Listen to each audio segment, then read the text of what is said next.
निर्गुण निरंकार तू करता है जगत का, तू सबका आधार। कण कण में है बस रहा तेरा रूप अपार। तीन काल है सत्य तू, मिथ्या है संसार। घट घटवासी हे प्रभु, अविनाशी करतार। दया से तेरी हो सभी भवसागर से पार। निराकार साकार तू जग के पालनहार। है बेअंत महिमा तेरी, दाता अपरंपार। निरंकिता परमात्मा सब तेरी संतान। भला करो सबका प्रभु, सबका हो कल्याण। भला करो सबको कल्याण।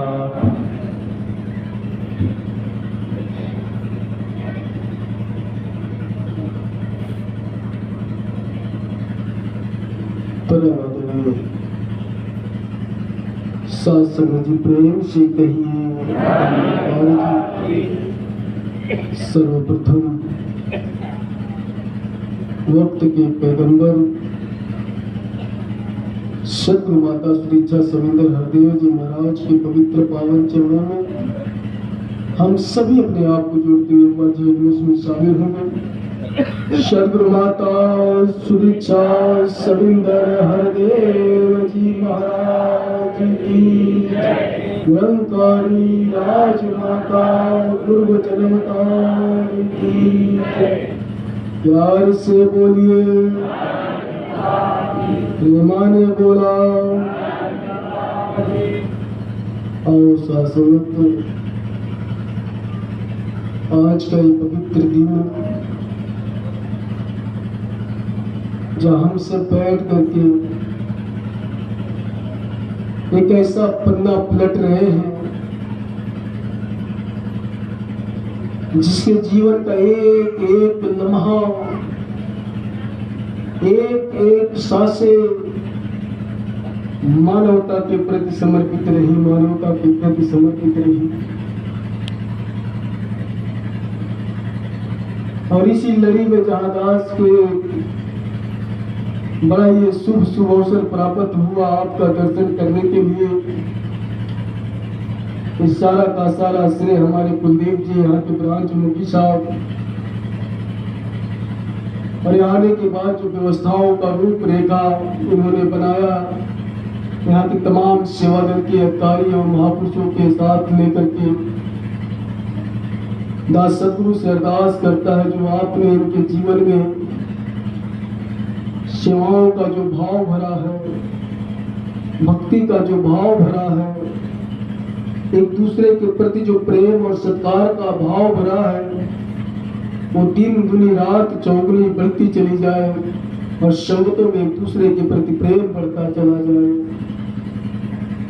सद्गुरु बाबा हरदेव सिंह महाराज का जीवन शब्दों में समेटा नहीं जा सकता, शब्दों में समेटा नहीं जा सकता। दास एक एक पल पर जब नजर डालता है तो रोमते खड़े हो जाते उस महात्मा के, उस सद्गुरु के जीवन को देख करके। कितना संघर्ष भरा जीवन रहा, कितनी मुश्किल परिस्थितियों में उस सद्गुरु ने बागडोर संभाला था। एक एक महापुरुषों को बिखरने नहीं दिया जब परिस्थितियां बड़ी बिगड़ती मिशन की। 24 अप्रैल 1980 को सतगुरु बाबा कुछ महाराज ने मानवता को जब समर्पित होकर के अपने जीवन को शहादत दिया, उसके पहले जब सतगुरु बाबा अवतार सिंह जी महाराज ने सतगुरु बाबा कुछ सिंह महाराज को जब गद्दी दिया था, कुछ लोग कह रहे थे कि अवतार वंशवाद में फंस गया, पुत्र मोह में फंस गया, अपने पुत्र को गद्दी दे दिया। निरंकारी राज माता जी के पास संदेशा पहुंचा कि माता जी लोग सवाल खड़ा कर रहे हैं कि बाबा अवतार सिंह महाराज ने अपने रहते रहते सतगुरु बाबा कुशन सिंह को गुरु बना दिया ताकि आगे चल करके कुछ और परिस्थितियां ना हो जाए। निरंकारी राजमाता जी ने कहा कि अब तो सतगुरु ने अपना डिसीजन ले लिया है, सतगुरु का डिसीजन पलटी नहीं किया जाता। समय आएगा, उन्हें भी मौका दिया जाएगा, उन्हें भी मौका दिया जाएगा इस मिशन के कार्यभार को संभालने के लिए। सास सतगुरु बाबा गुरचरण सिंह महाराज ने अपने जीवन को दिन रात एक करके 17 वर्षों तक मिशन को वो ऊंचाइयां दिया जिसकी कल्पना कर पाना मुश्किल है, कल्पना कर पाना मुश्किल है। उसी सतगुरु का सास ने जी ये लाडला जो सास ने निरंकारी राजमाता की कोख से जो इस धरती पर अवतरित हुए थे, जब सतगुरु बाबा गुरचरण सिंह महाराज का शहादत 24 अप्रैल को हुआ, 3 दिन तक इंतजार किया गया।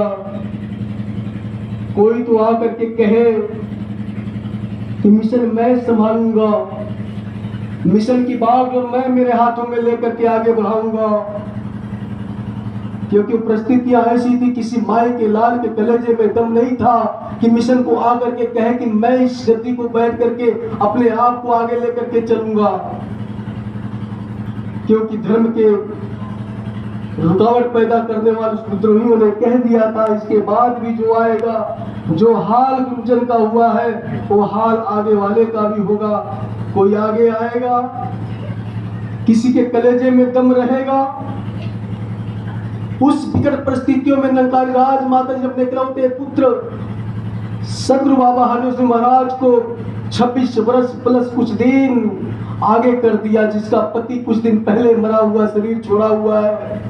आगे कर दिया कि इस मिशन को मरने नहीं दिया जाएगा, इस मानवता के रास्ते को जो प्रखर करे, मजबूत करे, इसे रुकने नहीं दिया जाएगा। अपने कलेजे को मजबूत करते हुए एक ऐसा सतगुरु दिया जिन्होंने प्रेम का वो मिसाल खड़ा किया। आज पूरा धरती कायल हो गया, पूरा धरती कायल हो गया। उस पैगंबर का नाम सतगुरु बाबा हरदेव सिंह जी महाराज, सतगुरु बाबा हरदेव सिंह जी महाराज। कोई भी एक ऐसा बंदा नहीं रहा जो मिल करके ये नहीं कहता कि सतगुरु बाबा जी मेरे अपने नहीं है। कोई भी मिलता था कह देता था कि ये तो मेरे अपने हैं। इतना प्यार, इतना अपनत्व, इतनी मानवता के प्रति समर्पित भरा जीवन सास शब्दों में समेटना बड़ा मुश्किल है। अब ढूंढ के लाए कौन भला वो खोई हुई पहली कदरें, जो अपनी विरासत की तक अब बातें हैं अफसानों की। कल तक सास सतगुरु बाबा हरदेव महाराज जीवन हमारे सामने था। पछताने के अलावा उस समय जो उनके सानिध्य में रहे, जो उनके शब्दों पर चले, उनके वचनों पर चले, आज बैठ करके शुक्राना कर रहे हैं, आज बैठ करके उनके गुणों की चर्चा कर रहे हैं। कर्ज चुकाया जा नहीं सकता हरदेव तेरे एहसानों। दास शास्त्रमत 97 से लेकर के आज तक और 13 मई सास में जो 16 तक का दिन तक बहुत बार बड़ा करीब से दर्शन करने का मौका मिला। सास ने एक बार हैदराबाद की तरफ 2011-12 में बड़ा नजदीक से वो दर्शन और बात करने के 2 मिनटों में सास को मौका मिला था। बाबा जी का, बाबा जी तकलीफें बहुत है। मुस्कुराते हुए कहा उस सदगुरु ने, संगत से लगे रहो, संगत से जुड़े रहो। कोई भी अपनी परेशानियां लेकर के गया, सदगुरु ने कहा कि संगत से जुड़े रहो। बड़ी सी बड़ी परेशानियां रही, सेवाएं करते रहो, सेवाएं करते रहो। सेवाओं का फल, सत्संग का फल आज आप सब जानते हो कि यहाँ से कहाँ तक पहुंचा दिया करता है। जीवन में दासत्व की भावनाएं बनी रहे, सेवक की भावनाएं बनी रहे। एक ऐसा सतगुरु हम सबको मिला था जो प्रेम का वो पाठ पढ़ाया जिस पाठ को कोई माई का लाल नहीं पढ़ा सकता। हमारे कवि ने लिखा कि जाना था कर इतनी जल्दी। कोई ने कहा कि बाबा जी इतना जल्दी जाने की क्या जरूरत थी, अभी तो हृदय भरा ही नहीं था, अभी तो उनके सानिध्य में कुछ ही दिन तो हुए थे, हम तो कुछ सीख ही नहीं पाए। जाना था अगर इतनी जल्दी, फिर क्यों इतना प्यार दिया, नदियों के दामन में सागर सार उतार दिया। उस सदगुरु ने प्रेम का वो पाठ पढ़ाया, हमें प्रेम पता नहीं था प्रेम क्या है, मिलवर्तन क्या है, भाईचारा क्या है, ज्ञान क्या है, प्रेम के प्रति समर्पण क्या है। सदगुरु ने सिखाया, सदगुरु ने सिखाया। शास्त्र उस परिभाषा को पढ़ते पढ़ते निरंकारी मिशन का ये शास्त्र साल दर साल गुजरता चला जा रहा है।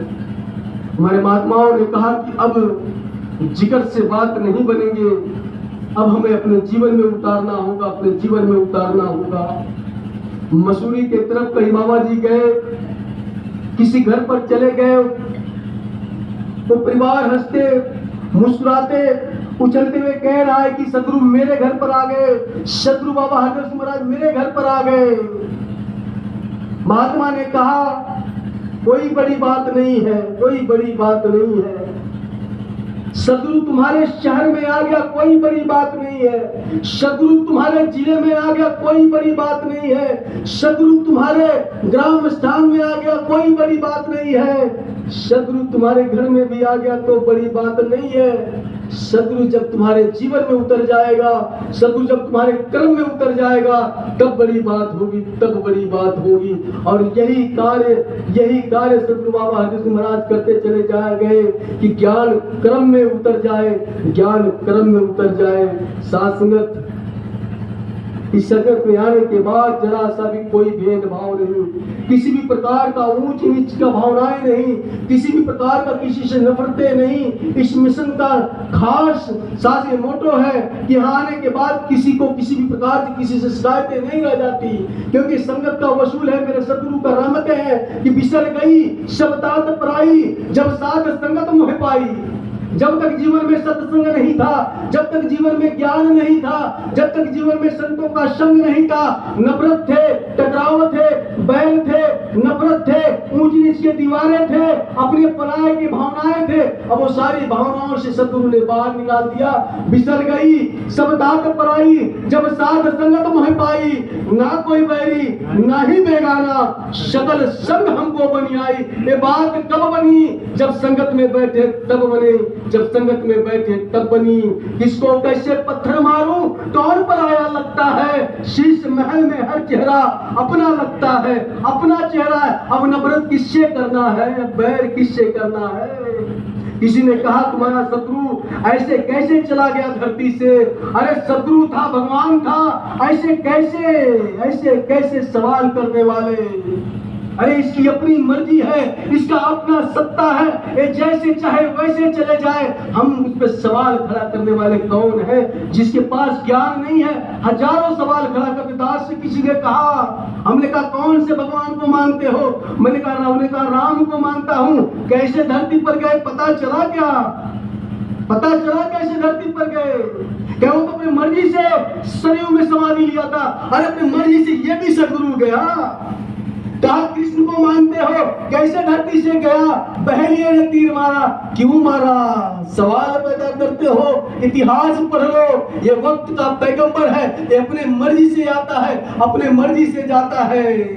इसका अपना शास्त्रीय डेफिनेशन, इसका अपना सत्ता है। भगवान कृष्ण के साथ अर्जुन 32 वर्षों का सफर तय किया। कुरुक्षेत्र के मैदान में खड़ा हुआ, अपनों को सामने देखा, अब इनसे लड़ना है। धनुष नीचे रख दिया, कहा मैं अपनों से लड़ करके अब कुछ हासिल नहीं करना है। भगवान कृष्ण ने कहा कि मैं कह रहा हूं, मैं 3 लोक का मालिक हूं, मैं सारी सत्ता को बनाने वाला हूं, मैं सारी क्रियाओं को बनाने वाला हूं, मैं जन्म देने वाला हूं, मैं मारने वाला हूं, मैं हराने वाला हूं, मैं जिताने वाला हूं। अर्जुन, जो मैं कहता हूं तू वो कार्य कर। अर्जुन कहता है कि मुझे भटकाओ मत, 32 वर्षों से जानता हूं, चमत्कारी हो इसका ये मतलब नहीं तू चक्कर रचयिता है। शंका, सदगुरु के शक्तियों पर कभी शंका नहीं करना, सदगुरु के समर्थाओं पर कभी संदेह नहीं करना। 32 वर्षों से जानता हूं भगवान कृष्ण ने कहा, तुम मेरे शरीरों को जानता है अर्जुन, मेरे शरीरों को जानता है, सदगुरु देह का नाम नहीं है, सदगुरु होता ज्ञान है। भगवान कृष्ण ने कहा, तू मुझे शरीर समझता है 5-6 फीट का, मैं शरीर नहीं हूँ, मैं अकाल पुरख हूँ, मैं निराकार हूँ, मैं सारे सृष्टि में समाया हुआ हूँ। अर्जुन ने कहा कि मुझे सब पता है, मैं लड़ाइयां नहीं लड़ूंगा, मानने को तैयार नहीं, क्योंकि ज्ञान नहीं है। सदगुरु बाबा हरदेव जी महाराज के सफर में 36 वर्षों का सफर बहुत सारे लोगों ने तय किया, जो शब्दों को जीवन में उतार लिया उनका वारा न्यारा है। जिसने नहीं उतारा, शरीरों के साथ सफर किया, शरीर गई, हट गए, सांस ये मायने नहीं रखता। भगवान कृष्ण ने ज्ञान दिया कुरुक्षेत्र के मैदान में। अर्जुन से कहा, अर्जुन तू इन चमड़े के आंख से मुझे नहीं देख सकता, मैं चमड़े के आंख का विषय नहीं हूँ, मैं दिव्य दृष्टि का विषय हूँ, मैं दिव्य दृष्टि का विषय हूँ। हमारे ब्रह्मवेत्ता महात्मा ज्ञान प्रचारक बैठे, इनके सामने जब कोई बैठता है, कहता है अब देखो, अब देखो, दिखाते दिखाते वो सास अपनी शत्रु के नजर से इस निराकार को जीवन में उतार देते हैं। अर्जुन से कहे, तुम देख, मैं सारे क्रियाओं में शामिल हूँ। अर्जुन नजरें घुमा रहा है, कहा मुझे कुछ दिखाई नहीं दे रहा है। कहे क्या करना होगा, समर्पण करना होगा। समर्पण दिवस पर बैठे हो, भक्ति का पहला स्टेप समर्पण है। जब तक हम समर्पित नहीं होंगे, ज्ञान जीवन में नहीं होगा। जब तक हम निराकार सदगुरु के पर समर्पित नहीं होंगे, हम प्रेम नहीं कर सकते। अर्जुन अपने सारे सवालों के साथ समर्पित हुआ। भगवान कृष्ण ने अपने दिव्य नेत्र को दिया, कहा चरण चक्षु जो पास तुम्हारे, देख सके ना रूप हमारे, दिव्य दृष्टि ले कुंती कुमारा, तब लख अद्भुत रूप हमारा। कहे कि दिव्य दृष्टि ले अर्जुन, तब तू मेरे रूप को दे सकता है। भगवान कृष्ण ने कुरुक्षेत्र के मैदान में कृपा कर दिया, दिव्य दृष्टि दिया। अर्जुन के पैरों तले से जमीन खसक गई। अरे मैं इतना गुनाह इस पैगंबर के साथ किया है, मेरी क्षमा कैसे होगी, मेरी क्षमा कैसे होगी। सवाल पैदा नहीं होता। सदगुरु बाबा हरदेव जी महाराज के साथ 36 वर्षों का दावा करते हो, 36 वर्षों का शब्दों का दावा करते हो। कितना शब्द मेरे जीवन में उतरा है, अगर उतरा है तो मुबारक है, नहीं उतरा है तो पछताने के अलावा कुछ और नहीं है। अर्जुन को ज्ञान हुआ, शास्त्र के चरणों पर गिर पड़ा और क्षमा मांगने लगा। कह रहा है क्या, क्या कह रहा है ज्ञान होने के बाद, आदिदेव तू पुरुष पुराना, अखिल विश्व का परम निधाना, ज्ञाता ज्ञान के हो स्वामी, परम धाम जग अंतर्यामी। ज्ञान होने के बाद कहा आप तो आदि हो, अंत हो, आप तो सारे के सारे जीवन के मोक्ष दाता हो। तब कहा, जब ज्ञान हुआ तब कहा। सदगुरु बाबा हरदेव जी महाराज को तब समझे आप, जब जीवन में सदगुरु इस ज्ञान को दिया। तब भगवान कृष्ण ने कहा, देख देख, इसमें किसी प्रकार का परिवर्तन है क्या, देख इसका जन्म होता है क्या, इसका मरण होता है क्या, इसका आना और जाना होता है क्या। सदगुरु देह का नाम नहीं है, सदगुरु होता ज्ञान है। भगवान कृष्ण ने कहा कि ना ये जन्मे ना ये मरता, अज अभय ना सत्ता धरता, सदा सनातन अरुतिरंगा, देह मरे यह रहे अभंगा। शरीरों का मरना होता है महाराज। इस धरती पर जो आया, एक आना जाना सबको है, चाहे कोई भी हुआ, कोई रहने वाला नहीं है। बड़े से बड़े पैसे वाले, बड़े से बड़े ताकत वाले इस धरती से आकर के चले गए, चले गए। किसी को ज्यादा दिन तक यहाँ शासक निवेंद नहीं हुआ। हुए नामवर बेमिसाल कैसे कैसे, जमी खा गई या समा कैसे कैसे। सारी धरती ने ना जाने कितने कितने लोगों को समेट लिया। अहंकार किस बात का, अभिमान किस बात का। सदगुरु बाबा हरदेव जी महाराज कहा करते थे, जीवन में अभिमान नहीं करना, अहंकार नहीं करना। तुम्हारे पास कुछ है तो उसका साथ जरा सा भी किसी के प्रति नफरत नहीं करना। बाबा कबीर ने कहा कि हाथों पर्वत फाड़ते, घोट समुद्र भराए, ते मुनिवर धरती गले, का कोई गर्व कराए, क्या घमंड करते हो। साथ जिनके हाथों में इतनी ताकत थी कि वो पहाड़ों को भी उठा लिया करते। रावण को पता कैलाश पर्वत हाथों से उठा लिया करता था। रहा क्या वो धरती पर? हनुमान जी पहाड़ को उठा लिया करते थे, रहे क्या? बलराम जी अपने हल से पूरे धरती को चीरने की शक्ति रखते थे, है क्या? नहीं।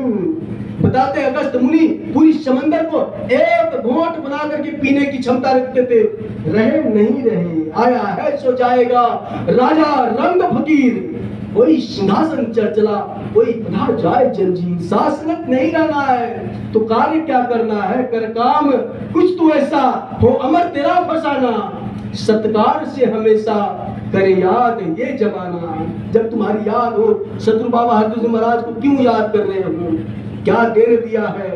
साथ वही बात जब अर्जुन को ज्ञान हुआ, भगवान कृष्ण ने कहा कि देख थोड़ा सा भी परिवर्तन नहीं है, ये अपनी मर्जी से आता, अपनी मर्जी से जाता है। चरणों में गिर करके क्षमा कैसे मांग रहा, जरा देखो क्षमा कैसे मांग रहा है।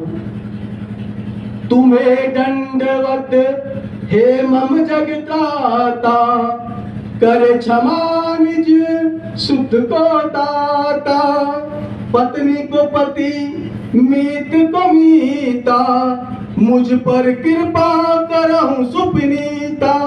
कहे प्रभु 32 वर्ष में ना जाने कितने शब्दों को काटा होगा आपके, मुझे क्षमा कर दो। जिस तरह से बाप अपने बेटे की गलतियों को माफ कर देता है, पति पत्नी की गलतियों को माफ कर देता है, दोस्त दोस्त के गलतियों को माफ कर देता है, प्रभु कृपा करके मुझे अपने चरणों से लगाए रखना, मुझे अपने चरणों से लगाए रखना। इतनी दासत्व वाली भावनाएं भगत जब जब मांगता है, जब ज्ञान होने के बाद दासत्व मांगता है, निमाना भाव मांगता है। शासन जी भगवान राम का युग था, उस युग में साज भक्ति का जरा देखो, चाहे हनुमान की भक्ति हो, जटायु जी महाराज की भक्ति हो, शासन अंगद महाराज की भक्ति हो, या शबरी जी की भक्ति हो, जितने भगत हुए समर्पण और भोले भाव वाले रहे। महाराज में सबसे बड़ा भगत भरत जी महाराज। हम सब इस दरबार में आकर के क्या मांगते हैं? जीवन जब समर्पित कर दिया, मांगने के लिए कुछ नहीं होगा। जब हम समर्पण हो जाते हैं तिरंगार के प्रति, शत्रु के प्रति, तो मांगने की जरूरत नहीं पड़ती। ये दामन में पुष्टियां डालते चले जाते हैं। त्रिवेणी से महाराज भरत नहीं नहा करके निकल रहे थे, ऋषि मुनियों ने कहा भरत ये त्रिवेणी है, यहाँ से मांग लो जो मांगने का। किसी की भी दामन खाली नहीं रखती है त्रिवेणी। महाराज भरत ने क्या कहा मुनिवर, मैं महाराज दशरथ का पुत्र हूं, मेरे खजाने में किसी भी प्रकार की कमियां नहीं है, मुझे कुछ नहीं चाहिए, मुझे कुछ नहीं चाहिए। इंसान 4 पदार्थ मांगता है, धर्म, अर्थ, काम और मोक्ष। जन्म से लेकर मृत्यु तक ये 4 पदार्थों के पीछे भागता है। महाराज भरत ने 4 पदार्थों को लात मार दिया। धर्मन अर्थन काम रुचि, पद न चाहूं निर्वाण। अजन्म जन्म पद राम रति, यह वरदान निरान। कहा मुझे धर्मात्मा नहीं बनना है, मुझे पैसे वाले नहीं बनना है, मुझे किसी भी प्रकार की कामनाओं के साथ जिंदगी नहीं जीना, यहाँ तक मुझे मोक्ष भी नहीं चाहिए। ऋषि मुनियों ने कहा मोक्ष भी नहीं चाहिए, जिसके लिए तपस्या सालों साल लोग कर रहे हैं। जन्म जन्म पद राम रति, यह वरदान सब पक्ष लाभ। महाराज जन्म जन्म के सदगुरु बाबा हरदुल महाराज ने यही सिखाया कि दासत्व की भावनाएं कायम रखना। दासत्व मांगा, माल खा। हम तो साथ यहाँ बैठ के क्या मांग लेते हैं, क्या मांग लेते हैं? विचार करो प्रभु, 1 लाख अभी सैलरी आ रही है, पूरा नहीं पड़ा, कम से कम 2 लाख तो कर दो। क्या मांगते हैं? अभी 4 कमरे का घर है, कम से कम 8 कमरा तो कर दो। कितनी छोटी सी मांग हमारी होती है। ये भगत क्या मांग रहे हैं? महाराज हनुमान जी महाराज प्रभु राम ने जब लंका में भेजा, सारी सेवाओं को संपन्न करते जब माता सीता के पास आए तो वरदान दिया माता सीता ने, अष्ट सिद्धि 9 निधि के दाता, अश्वर दीन जानकी माता। संसार में शासन जी 8 सिद्धियां 9 निधियां, जो शासक परमात्मा के बराबर करने की शक्ति रखते हैं। माता सीता ने हनुमान जी की सेवाओं पर खुश होकर के अष्ट सिद्धि 9 निधि के दाता, अश्वर दीन जानकी माता। चेहरे पर जरा सा भी हाव भाव चेंज नहीं होता। यहाँ तो साज हमारे घर में 10 ग्राम के बदला में 20 ग्राम सोना आ जाए, 4 दिन अहंकार में रहते हैं। थोड़ी सी पद प्रतिष्ठाएं जीवन में आ जाए तो शायद किसी को सामने हम कुछ समझते नहीं हैं। जिस वरदान को माता सीता ने दिया, वो वरदान माता सीता ने कहा हनुमान तुझे पता फर्क नहीं पड़ा, तेरे चेहरे के हाव भाव परिवर्तन है। अरे मैंने जो वरदान दिया तुम्हें राम के बराबर करने की शक्ति रखती है। उस भगत ने क्या कहा जरा सोचो। कहा माता मुझे राम की बराबरी नहीं चाहिए, मुझे राम का दास बन करके रहना है। अरे मुझे राम की बराबरी का वरदान दे करके मुझे छोटा क्यों कर रही हो। माता सीता समझ गई साथ संगत इसे क्या चाहिए। राम रसायन तुम रहो पासा, सदा रहो रघुपति कर दासा। हनुमान राम के सारे गुण तुम्हारे पास रहेंगे, लेकिन तू राम का दास बन करके रहेगा। यही तो वरदान राज माता जी ने हम सबको दिया। नहीं दिया विचार नहीं करते। सुख सारी दुनिया दे पाग मेरी झोली बिच, फिर भी मिलाए रखना संता दी तोली बिच। वैसा वरदान दिया। समर्पण जीवन तो करे हम, इनके रास्ते पर चले तो चले हम। फिर तो देखे जो सदगुरु को शब्दों को काट देता है उसको कहीं भी आराम नहीं मिलता। सदगुरु शब्द उल्लंघ के जो सेवक कहूं जाए, जहां जाए तहां काल है, कहे कबीर समझाए। सदगुरु के शब्दों को काटना नहीं, सदगुरु के शब्दों में वो ताकत है कि आपके जीवन की रेखाओं को बदल देगा। महात्मा कह रहे हैं को आया सदगुरु के ताकतों को तोड़ने लगा, तेरे सदगुरु को जला दूंगा। अरे तू क्या जलाएगा, तू अपने जीवन के एक दीपक तो जला। बाबा कबीर ने सत्संग भवन का निर्माण किया, जैसे निर्माण हुआ है। जिस जगह सत्संग भवन का निर्माण किया गया वहां एक तवायफ कोठा था, जहां पर सास में जी वो तमाम प्रकार के अनलिगल कार्य हुआ करते थे, अपनी धंधे चलाया करती थी। सत्संग भवन का जब निर्माण हुआ तो उसका रोजी रोजगार कम होने लगा, क्योंकि अच्छे शब्द, अच्छे जीवन को सुधारने वाले शब्द उतरने लगे। जो वहां जाकर के गलत काम करते थे अब संगत में आकर के अपने जीवन को संवारने लगे, सत्संग भवन में बैठने लगे। उस कोठे की मालकिन आई, कही कबीर तू अपना सत्संग भवन बंद कर दे, मेरा धंधा मेरा आमदनी कम हो गया है, नहीं तो तुम्हारे साथ बहुत बुरा होगा। बाबा कबीर ने क्या कहा, अरे तू अपना कार्य कर, मैं अपना कार्य कर रहा हूँ। जिसकी जितनी धंधा चलेगी उसको उतना फायदा है। अरे मेरा धंधा संगत का है, मेरे संगत में आकर के लोग बैठ रहे हैं, इसमें तुम्हारा क्या बुरा है। कह रहे कि हमारे यहाँ आने लोग कम हो गए। जब अच्छी जगह पसंद लोग करते हैं तो वहां तो आकर बैठेंगे ही ना। कुछ दिन बीते, उसकी ढांचे धंधे कम हो गए। एक दिन अपने आदमियों को बुला करके सत्संग भवन को आग लगवा दिया। जब आग लग गई सारे के सारे खड़े होकर के हंस रहे थे। बाबा कबीर ने निराकार का सिमरन किया, कहा सतगुरु ये मेरा घर नहीं है, ये तेरा घर है, तेरे घर को आग लगाया गया है, अब तुझे बचाना है। कहते हैं कि उस समय एक चिंगारी उड़ करके जाकर उस कोठे में लगी और वहां की आगे तेज हो गई और संगत भवन की आग बुझने लगी। वो देखते देखते तवायफ कहने लगी, अरे कबीर तू कौन सा मंत्र पढ़ लिया, तेरा कोठा मेरा कोठा जलने लगा, तेरा सत्संग भवन बच गया। अरे कृपा कर, मुझे मेरी गलतियों का एहसास हो चुका है, मेरे सत्संग भवन को तू बचा लिया, तेरे मेरे कोठे को तो बचा ले। कबीर साहब ने क्या कहा, तेरे यार ने मेरा घर जलाया, मेरे यार ने तेरा घर जलाया, मेरे यार ने मेरा घर बचा लिया, अब तू कह दे तेरा यार तेरा घर बचा ले। इतना भरोसा, इतना यकीन सतगुरु पर। शासन हमारा भरोसा कितना है, हमारा समर्पण कितना है, सोचना होगा। हम समर्पण दिवस पर बैठे हैं। सतगुरु बाबा हजूर महाराज के 36 वर्षों का साल आप सबने जिया है, इसमें कोई शंका नहीं है, इसमें कोई शंका नहीं है। विश्वास, समर्पण जब तक हम अपने जीवन में पूरा का पूरा नहीं करेंगे तब तक हमारे जीवन में आनंद नहीं आएंगे।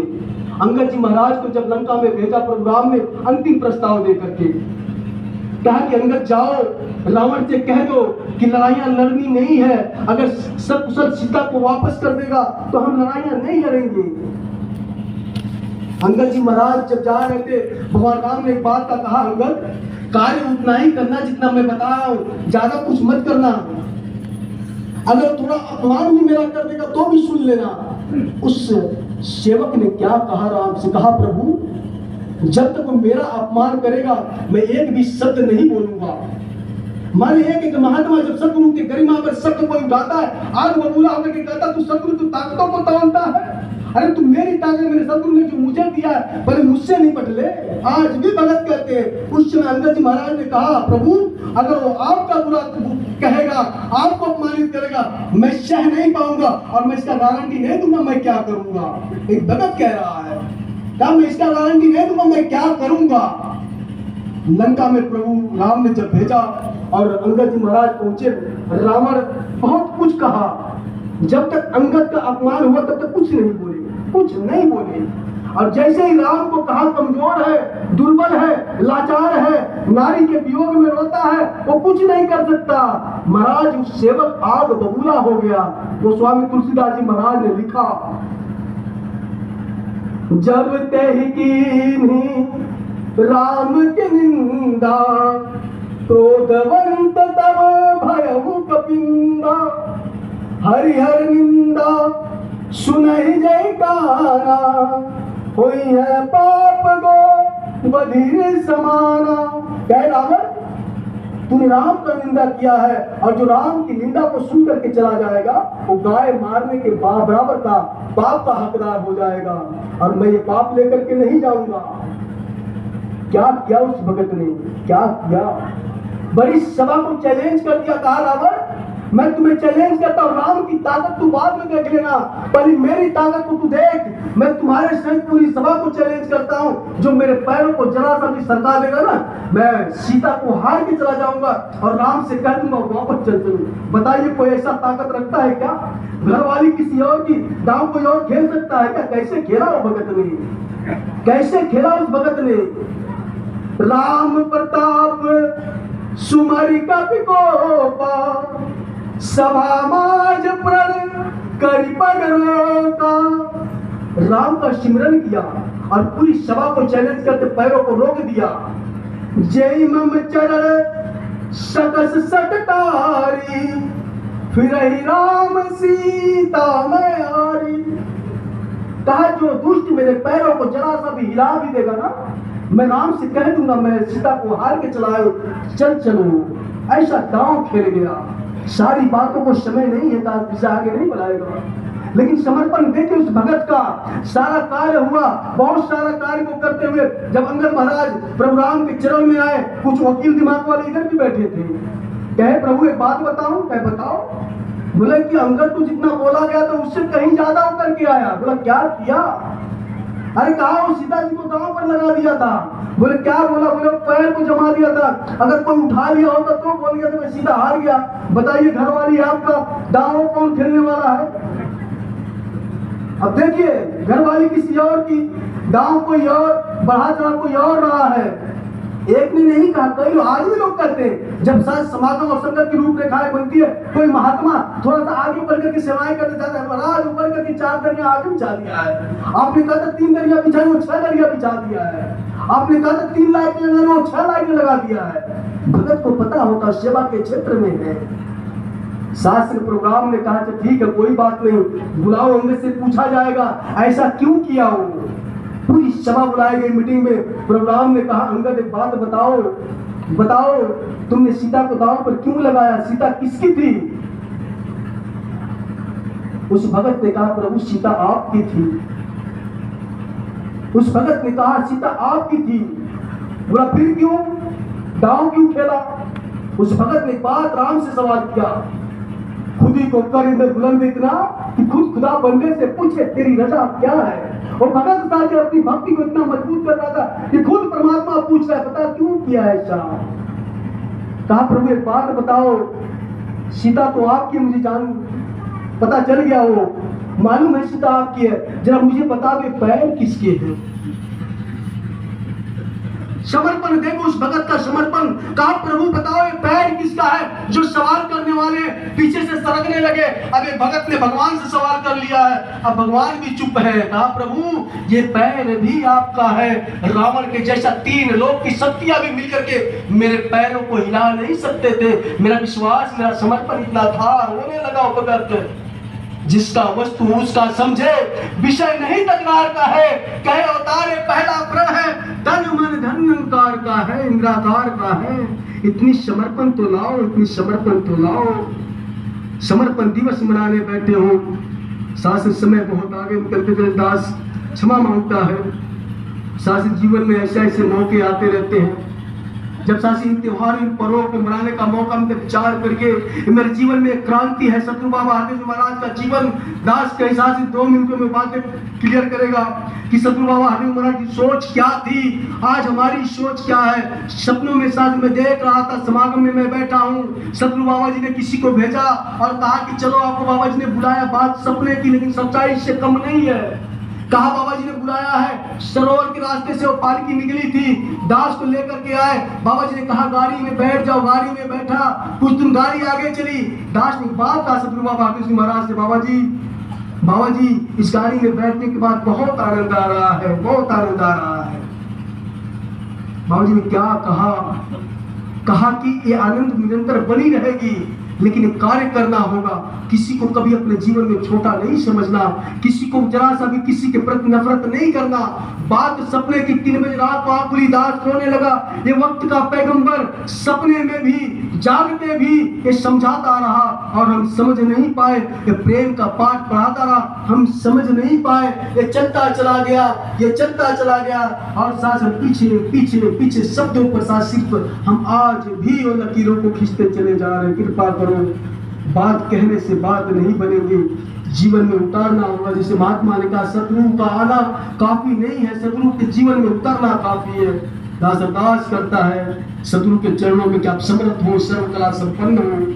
सारे महात्माओं के, सारे संसार के चेहरे में एक ऐसी ऊर्जा भर दो, एक ऐसी क्रांति भर दो जो आपके पनाह में आकर के अपने मानव होने के रुतबे को बुलंद करे, अपने मानव होने के जो कार्य है उसे पूरा करे और एक आदमी से मिलकर के प्रेम करता चला जाए। दास फिर से आपका आभार व्यक्त करता है कि आपका दर्शन हुआ। जीवन के बड़े भाग्य हैं क्योंकि शासनत दास जब भारत में हमारे आदमी सत्यार्थी जी रहा करते थे, वहां भी बुलाया करते थे।